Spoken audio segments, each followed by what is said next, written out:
Good morning. This is Faith in Our Hometown, brought to you as a community service and sponsored by Mercy Hospital, Joplin. And now, here's your host, Father Jay Friedel. Good morning and welcome back to any of our friends who've joined us for the first time here for Faith in Our Hometown, our weekly conversation about things that matter to us as people of faith in the greater Joplin area. Many of you know that part of my work is taking care of some of the students out at Missouri Southern State University. And sometimes those students do very interesting things over the breaks. It's not all fun and games for everybody, but some go to learn something, sometimes on immersion trips, and sometimes people in church operations do mission trips. And so two of my guests this morning are two young women that I actually happen to have the blessing of taking a mission trip with over the Christmas break. And we're going to be back to talk about the Missionaries of the Poor and our work with them in Jamaica. Many people think that Jamaica is just for going to the beach, but we didn't even see a beach while we were in Jamaica. So we're going to be back to talk with a couple of our Missouri Southern students, and we're going to do that right after this break. So we're going to have a new Mercy Minute for you. So sit back and watch it, grab your coffee, and settle in. We'll be right back.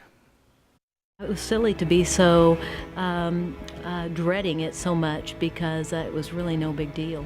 There was no pain afterwards. I was really, really hungry, so I got to have whatever I wanted to have for lunch. But you know, the rest of the day I just slept, and there was no pain, and went to work the next day. Every day that I opened up my refrigerator and saw that referral on my refrigerator, I just dreaded having to go through it. And now I just kind of laugh about it because it was no big deal. And knowing it's behind me, I just don't have to worry about it. Well, my husband and I, we do a lot of riding, and we kind of cram everything into the weekends, but eventually, you know, we'd like to, once we retire, we want to be able to go on vacations on our bikes and go riding on weekends a lot more, so we have a lot to look forward to.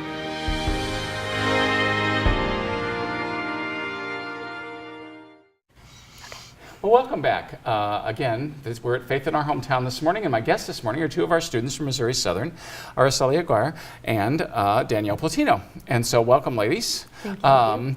We had this experience together in Jamaica, but when you told your friends you were going to Jamaica, what did they expect, and then what have you had to tell them since you've been at home?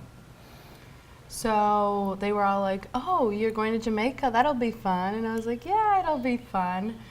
And then when I came back, they were all asking about Jamaica, and so I told them that I didn't see the beach, that I was there for a mission trip, and it was a great experience, different experience, but it was a great one. Yeah. So why Danielle, would somebody do a mission trip? What was the draw when you went? Because this was your second year. Mm-hmm. What was the draw? Why did you want to go there in the first place? And then what brought you back the second year? Right. So what led me to wanting to go in the first place was, I would say, probably just maybe a little bit of that sense of adventure, where I did kind of want to go out and get some new experiences inside a different culture, inside a different place. So that was a primary draw, but I would say another primary draw was just also me wanting to go and experience new people. I mean, that does go with part of the culture, but also just meeting new people. And being able to help them. That was probably the primary thing that wanted me to go in the first place. And then when I went there and I met the people and I got to see the work that the brothers did there, that just made me realize just, you know, how important mission trips are. And so that's why I went back, just to be able to get more of that experience again. Yeah. See, people like me, we take people on mission trips because we know that they can be those moments where people begin to learn some things about culture and life and themselves that they never learned before. So what did you learn on the trip? What was unique about the trip? For me, it was just a different culture. I go to Mexico very often, and so this one was just different. It was, people in Mexico are poor, but I don't think to the extent as we saw in Jamaica. It was just very. It was a different experience to see all the children in the state in which they were in, and just, you know, being able to touch them, and they would just smile and their eyes would just light up. It was great. Yeah. Danielle, what have you been learning now in your second trip? Okay, so it actually kind of builds off of what Arceli was just talking about, where one of the things I think is so unique about this particular mission trip that we do is that it's very like human to human base. Meaning that some people go to build houses or to help clean up places, and this is very important, definitely. Sure. But by this trip, you are able to actually interact with the people there. And I think that that just allows you to kind of get that deeper perspective on their lifestyle, but also on the actual people themselves. And that is when, you know, everybody's different. And so when you're being able to find Jesus in someone who can't move, or someone who has Down syndrome versus someone who has a bed sore that needs to be treated, that just kind of allows you to have a better perspective on like just realizing all of us are so different, and Jesus comes in like a lot of different, you know, shapes and forms. Shapes and forms, absolutely. Well, let's set this up for some of our viewers because they don't know anything about the Missionaries of the Poor. The Missionaries of the Poor were founded many years ago by a man, a priest, Catholic priest. I don't mind bragging about that, but he set up this particular group because he thought that people were falling through the cracks in Jamaica. That some people were just the government. His feeling at that point in time was the government wasn't doing enough. He was going and volunteering at the state-run, you know, hospital and some of those things, and just did not like what he was seeing. He just didn't think that people had enough one-to-one contact, not enough care as a human being, some of those kinds of things. And so he became what, now most of the world knows about Mother Teresa, okay, who did her work in India. Well, Father Holong does his in Jamaica, where he got started. He was actually from there, from Kingston. And so he started the Missionaries of the Poor, first the Brothers of the Poor, but then they wound up changing their name, and now there's also a group for women as well. But he started this group to basically go in and to live and to work in the ghettos of Kingston, and to take care of the people that society was letting fall through the cracks. And so tell me about some of the people that you experienced in some of the places that we worked. So just pick your favorite one. So we went to you mean the centers? Yeah, the different centers, the different groups. Gosh, I was asked this by Danielle, which one was my favorite. I liked all of them. Sure. But I would have to say the one that was a little more different was Good Shepherd. It was very different. I was scared. I wanted to leave. And you lied to the brother who asked you if you were scared. Yes, I did. I lied to the brother. He asked me if I was scared. I said, no. Yeah. No, I'm not. Your eyes were even bigger. Your eyes were even bigger than that. I just want you to know when you went in, because I mean, the day before we worked with kids, and we'll talk about that center in a little bit. But when we walked into that one, it was just a different thing. It was very basically one large group dormitory, right, where 40 men, live, and their family there. And so when we got there, what was your experience? So when you walked in, it was just a different experience. When we walked in, you know, I saw a guy with his shirt over his head, and I was so scared. I was holding Danielle like this, and I was like, I'm so scared. You know, I thought I was gonna cry, and it turned out that it probably was one of my favorite centers. By the end, we were playing dominoes with some of them. We took a lot of pictures. It was so great, and it was just even better to realize that I was so scared at first, and that it was one of my favorite ones in the end. Yeah. Now, all the men in this particular home were disabled, in one form or another. Some would have Down syndrome. Some would have autism. Some would have mental illness, what we would, consider to be mental illness. Some are just physically handicapped. Some with tumors and lesions and things like that. And I mean, but do you remember one of the first things the brother said when he found it? I mean, even though he knew you were scared, even though you didn't think you were. Do you remember what he said? He said that not very many women will come to volunteer there, right? Yes, right. And I did get a new name as well. I know, yeah. I got my name is Sally, so that was very exciting. Yeah, it was. I remember him calling across the room because he was looking at me and he was going, who is that? Who is that? Because you were over doing something else in another area, and he was looking, and he was looking at me and saying, who is that? Who is that? I mean, I mean, I'm really sorry, but he was he's a young man, so he was like, you were a lot more, comely to his appearance, than I was. And so he's looking at you going, who's that? Who's that? And I said, that's Araceli. And that was when he started calling out, Sally, So yes, we picked up on that and gave Araceli a new nickname that day. Yes. But so when you first experienced these folks, when you first came in, it was a little off-putting. You were kind of like, these folks are different, okay? Yes. But what did you discover as the day went on? Because we were there, 5 or 6 hours. So what happened as the day went on? Yes. Like I said, I was really scared because they were just larger men. They were, men, they're stronger than I am. And so it was just scary to just see them, and that sometimes they don't realize that when they just try touching you, it hurts, because they hit you. And one of them did do that to me, like right when we got there. Right. And Araceli was sitting there looking. She was like, okay. Yes. But I realized that they were so sweet. They were, it's just, I can't even explain. Like, it's just, I can't even express how sweet they were, how welcoming they were, how respectful they were. They don't ever see women, and I was just very surprised that one of them told them, hey, you don't say those words. Don't use foul language. These are ladies, and I was like, wow, like these are men that are very respectful, which I'm sure that the brothers probably teach them as well. But it was very surprising to me that even though they don't see women as often as other men do, it's very nice that they were so respectful to us. Well, and again, that was one of the things that the brother said that that at least it stuck in my mind. He was very very special in talking about that with you. He said, welcome to our home. This is where our members live. Okay, so in other words, it's not just the place where they're stuck, but this is where they live, and they take care of each other, and they'll take care of you too. And he said, none of them will hurt you. You will be okay. You're safe here. None of them will hurt you. You're going to be fine. And again, I don't think that they could not have really anybody in the home that was going to intentionally or hurt someone, because they're all there taking care of each other, and they're really almost everyone in there is a vulnerable adult in one way or another. Some not mentally. Some of the you talk to some of the people and they're absolutely sharp and and all those kind of good things, but could not survive outside of a setting like that because of their physical disabilities.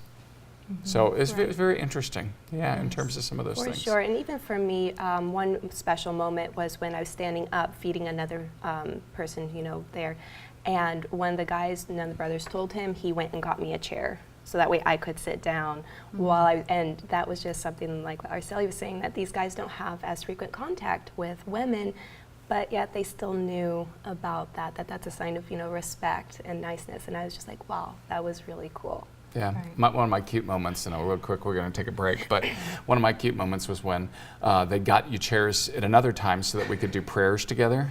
And you were sitting in the prayers and everything, and then one of the men just was, again, very, very limited in his capacities, but he was also going to sit down on that same chair and kind of almost sit on top of you. And so you got up right as he was getting ready to sit down, and that was fine. And then one of the brothers came over and said, no, we got that chair for her. Come on, let's move over here. And then he came over and he sat at my feet.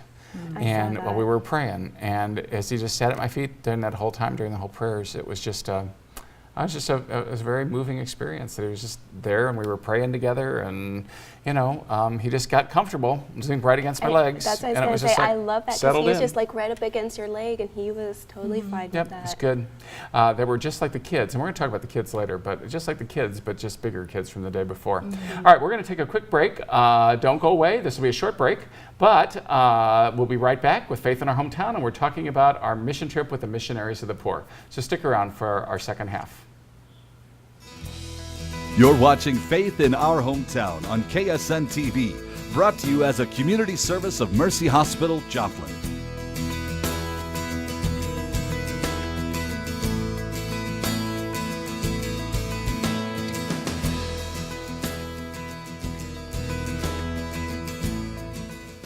Well, thanks for sticking with us for another episode of Faith in Our Hometown. Again, my guests today, Danielle and Araceli, students from Missouri Southern, here with us this morning talking about their mission experience in Jamaica over the Christmas break. Again, no sunny beaches, plenty of hot weather. but it kind of felt good at this time of the year, okay, or at that time of the year when we were there. And so when we talk about these things, we talked a little bit about Good Samaritan Home. What other spot do you want to talk about, Danielle? Because we had so many different experiences. So another center that probably comes to my mind as soon as I think of Jamaica was at Jacob's Well. So Okay. Jacob's Well, that one housed just women Right. who obviously have mental and physical disabilities. But what I really liked about that one, I mean, I love all the residents there, but there was one resident in particular, her name was Flory, and she was a lady who had Down syndrome. And it was just so, like, for me it was so special because she would hang around Arcelia and I the whole time. She kept on giving us hugs, and then we were there for a good portion of the day, and when it came time to leave, she started crying. And for me that was very touching, just knowing that just for that short time that we were there, she had already, gotten kind of, attached to us because we would, try talking with her and just take the time to try to, make her feel more like a human because we were doing, more of those interactions with her. But then there was another lady who, it was so sweet because when I came up to her, she was like, I pray for you every night. And I was like, you pray for me? And she's like, yes, I will pray for you every night. And for me, that was just so special, just, knowing that some of those residents who have nothing, they still take that time to, really pray for us. And I think that is so special. Yeah, that particular home is the largest of all of the centers we worked in because that one houses a little over 100 people. Oh. Most of the section is for women, and then there's also another section over on the other side for people who are dealing with AIDS. Because again, in Jamaica, there's a large number of folks, and when folks are diagnosed, their families, many in cases are put out by their families, have nowhere to go, nowhere else to deal with, and so there was also another little another wing, if you will. Now there are many different, living quarters in here, but but the large open area to me was just it was like a great little community center. Because in the community center, they were there. We were, I know you guys were doing nails, I got to do a lot of nails I got to clip a lot of nails when we were at Good Samaritan Home, but you guys did more nails of, the painting kind, et cetera, when we were at Jacob's Well. Again, some wonderful, wonderful experiences in terms of just, feeding people. Many of the residents can't feed themselves, and so there are some residents who can help feed, so they'll grab a bowl and they'll start feeding another one of the residents, and but they'll also save some of those jobs for folks like us who come in, and I think that they realize that that's what we were doing, and at least in our tradition, the Catholic tradition, we would call the corporal works of mercy. We would be feeding the hungry. We'd be giving thirsty to the drink. I laughed because the one day, visiting the imprisoned, I laughed because the one day one kid was in trouble with some of the other caregivers, and he was not allowed out of their unit, if you will, or their bedroom area, the middle kids' room, and he was stuck. And every time he'd say, "I want to go outside," and his teacher said, "You're not going anywhere. You're going to sit here and you're going to behave." And so I kind of stuck around in that room that afternoon because I figured I was visiting the imprisoned, and that was that. So at any rate, but that's what we were doing. I mean, Now you two are both also, now this is an interesting little twist here, but you guys are also, both pre-med students at Southern, which I think is wonderful. What did you learn in terms of how it connected to your studies? Because I always think that's interesting too. For me, I think more than just physically, I think mentally, we should be able, as future doctors, we should be able to realize that some people don't just need medicine, they need love, they need sometimes psychological, maybe therapy, or just therapy in general for their muscles. And there was a little girl that I can think of, she was just, her head was kind of twisted backward, and it was very sad. And I started kind of massaging her neck and her arms, and after an hour she was able to just kind of lay there on her own with her arms extended, and to me that was just it was really cool to just be able to see that. And just to see what human touch could do rather than some of the other things. Yeah. Exactly. And that's kind of where I'm getting at. It's not just always medication, but sometimes it's that love that you can give someone else. Because if I learned something there is that, honestly, I mean, love just, I mean, it's the best medicine. It really is. Yeah, and I agree with you. Couldn't say anything better than that. How about you, Danielle? What did you learn? Well, definitely a lot of different things, but something for me that really kind of hit home was when I was taking blood pressures, because I work as a patient care associate Here in the area, right? Yeah, at Carthage Eye Care. Yeah. There you go, a little shout out for Carthage Eye. There you go. There we go. But it's an optometry office, and so one of the things that I get to do is I get to take people's blood pressures, and they're usually, like, on average in my 8-hour shift, I might take like maybe 20, 25 blood pressures, okay? But then when we were at Jamaica, one of the nurses was like, hey, can you help us to take the blood pressures? It was at Jacob's Well. And so I was like, oh, sure. So Arceli, was recording everything for me, so that way we could be able to speed along faster. So I was like, okay, we got this. And, we kept on going, more and more. And before I knew it, like in an hour and a half, we had done almost 70 blood pressure readings. And for me, afterwards it was a bit tiring, seeing her going and going and going. But then as soon as all was said and done, though, that just kind of made me realize, just by that care that I was able to give each of those people. One of the ladies, she was, getting really scared. She didn't like that I was constricting on her arm and stuff like that. So we were trying our best, to calm her down. And that just kind of made me realize, kind of what Arceli was saying, just by being able to have more of that like human-to-human interaction, that is really what helps a lot of people just to feel better. And even for, like you mentioned, us painting nails, that was something else that all of a sudden I was like, what, it might not seem super important, but to them, you were giving them that touch, that love that they wanted and they needed. And like for me, whenever I was painting nails and someone else would come up, the person that was painting their nails, they were like, no, go away, because they didn't want my attention to be divided, because they wanted that love and that care. That was really what they were really wanting. Yeah, and I got to see some of those nails 2 days later when I was there, okay, because they were just like, one lady came up and she showed me, they were pretty. They were very purple and sparkly. So I'm not sure which one of you was responsible for that, but they were very purple and sparkly. It's interesting.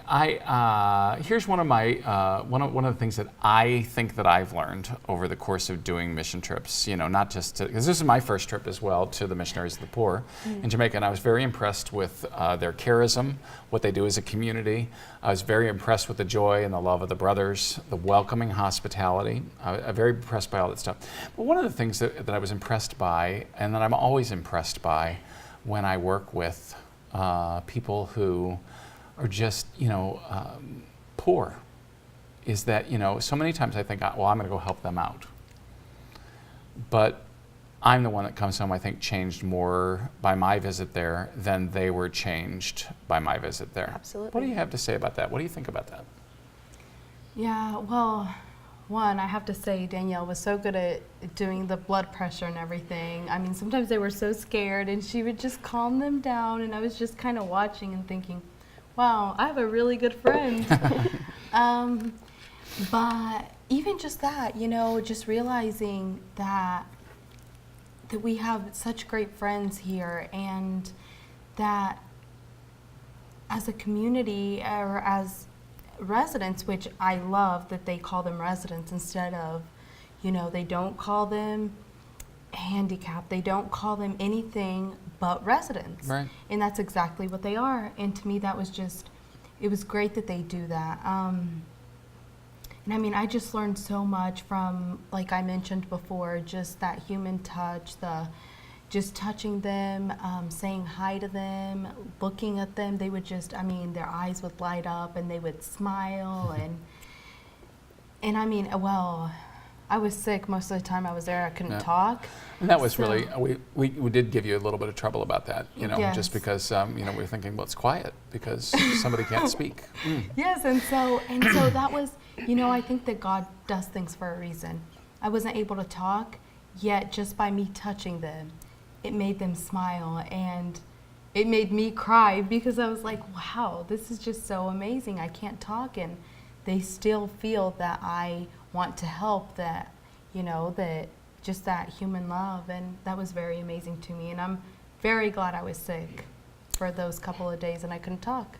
Isn't it strange, the paradoxes? I was glad I was sick because... Yes. Yeah. Because then, you know, it's like you realize after that sometimes you just have to sit back and watch instead of talk. Sometimes it's better to keep your mouth closed. My mother was trying to teach me that for years, and my dad, but it didn't work very well. Now I talk for a living, but go ahead. How about you, Danielle? What did you learn, along the way there in terms of that? Right, so Araceli kind of already covered that H2H, that human-to-human, heart-to-heart component. That was something for me that was really a great insight that I did learn for sure. But I would say another one has to deal with gratitude. And for that, we were able to attend some of like the little, they call it worship time, like especially at Lord's Place, where they would just take a little time out of their day, and then they would gather all the residents together, and then they would give like a little sermon, and then they would start doing like songs, and then they would have some of the residents lead in prayer. And like every time, all of the residents would always start out their prayer with, you know, thank you, Lord, for everything, and just seeing them doing that, that kind of made me realize just how important that attitude of gratitude is. Yeah. Well, we're going to have to take a quick break here. Right after this Mercy Minute, we're going to be back to wrap up for this morning. So stick with us. You don't realize how much weight you put on until it's gone.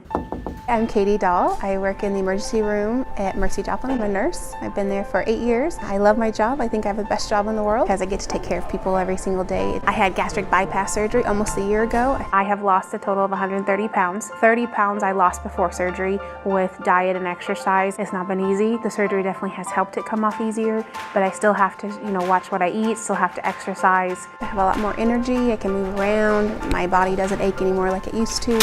I was pre-diabetic, and now my blood sugars are all good, and I'm not worried about being pre-diabetic anymore. I feel like I was when I was younger in high school and in my teenage years, just getting back to where I feel comfortable in my own skin now.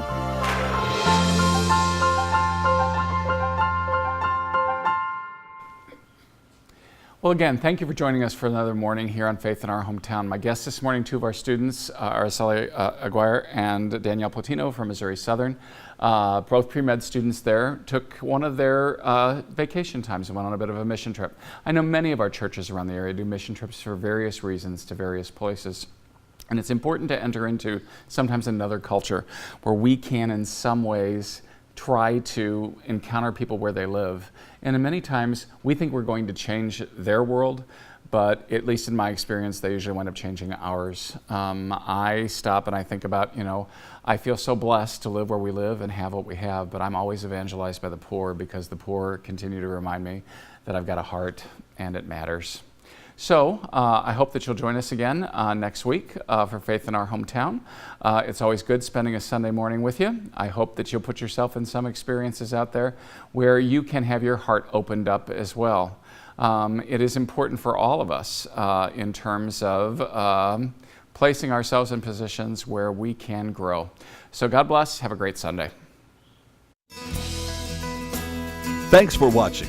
Faith in Our Hometown can be seen Sunday mornings at 6:30 and 9 a.m. on KSN. Brought to you as a community service and sponsored by Mercy Hospital, Joplin.